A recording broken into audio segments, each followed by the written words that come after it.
الساعة دلوقتي 3 الفجر. كل أصحابي اللي في المكتب روحوا. طبعا مفيش غير أنا نايت شيفت. نسيت أعرفكم أنا مين. أنا مروان، شغال في شركة كول سنتر زي ما بنقول عليها، في واحدة من الشركات الكبيرة. شغلي كله عبارة عن مكالمات مع ناس من كل حتة، لحد ما جت مكالمة مش قادر أنساها. بصراحة كان يوم مرهق، مكدبش عليكم. مستني اللحظة اللي أقفل فيها الكمبيوتر وأمشي. فجأة التليفون رن. بصيت على الشاشة بس كانت مكالمة من رقم غريب، رقم عبارة عن أصفار بس. استغربت ورديت بصوت الرسمي: مساء الخير، معاك خدمة عملاء، ازاي اقدر اساعدك النهاردة؟ في الأول كان في صمت تام. بعدين سمعت صوت ضعيف كأنه جاي من تحت المية. قال لي: هو أنا ميت؟ جمدت مكاني الصراحة، حسيت بقلبي بيدق بسرعة.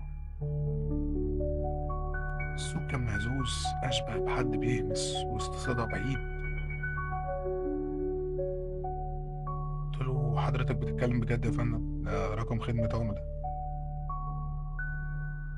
سمعت نفس الصوت تاني، بس الصوت المرة دي كان أقرب شوية.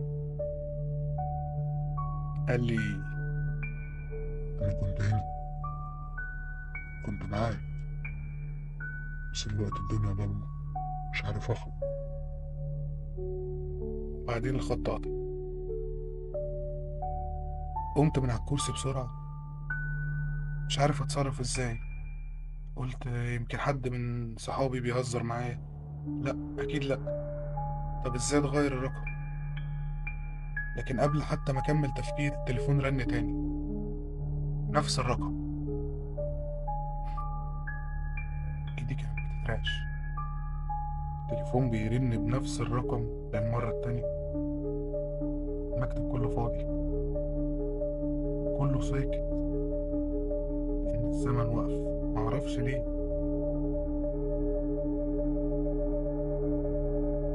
رديت على المكالمة.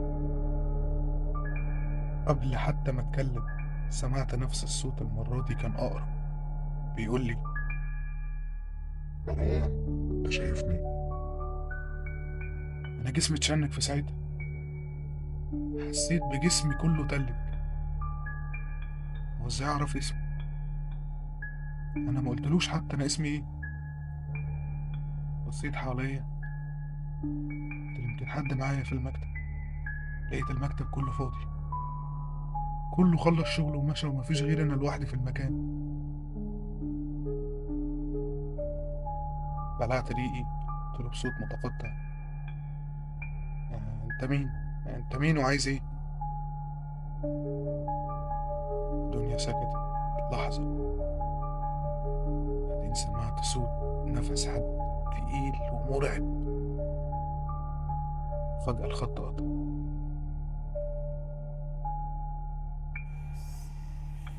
بقيت سامع صوت جنبي في المكتب، كأنه صدى صوت عمال يقول لي: كنت هنا ولسه هنا. الصوت كان ورايا بالظبط. لفيت بسرعة، لكن المكان كان فاضي. فضلت واقف في نص المكتب، مش عارف أعمل إيه أو أكلم مين. ببص على الموبايل، لقيته فاصل شحن. سمرت مكاني، التليفون سكت، بس الصوت كان لسه حواليا. حسيت بنفس بارد قريب مني جدا، كأن حد واقف جنبي بيتنفس. وفجأة الماوس على المكتب اتحرك لوحده. بصيت للشاشة، لقيت حاجة أغرب. الشاشة لونها أسود، في النص جملة مكتوبة بلون أحمر: افتح الكاميرا وشوفني. حسيت حسيت ان انا مش قادر اخد نفسي. ازاي ازاي ازاي الرسالة دي اتفتحت على الجهاز؟ فتحت الكاميرا وانا ايدي بتترعش.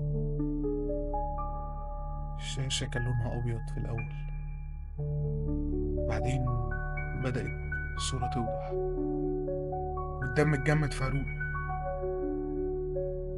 لقيت نفسي قاعد على المكتب، كأني فتحت الكاميرا ليا أنا، بس كان في حد تاني قاعد قدامي. لكن ما كانش نسخة طبيعية، ده نفس شكلي بالظبط، نفس وشي، نفس اللبس، بس عيونه سودا بالكامل. باصص على الكاميرا وبيضحك، بيضحك بشكل مرعب. بعدين اتكلم بنفس صوتي وقال لي: دلوقتي دورك انت اللي ترد على المكالمات طول عمرك. فجأة النور طفى. لحد دلوقتي مش عارف ده مين ولا ايه، مش عارف انتوا هتصدقوني ولا لا.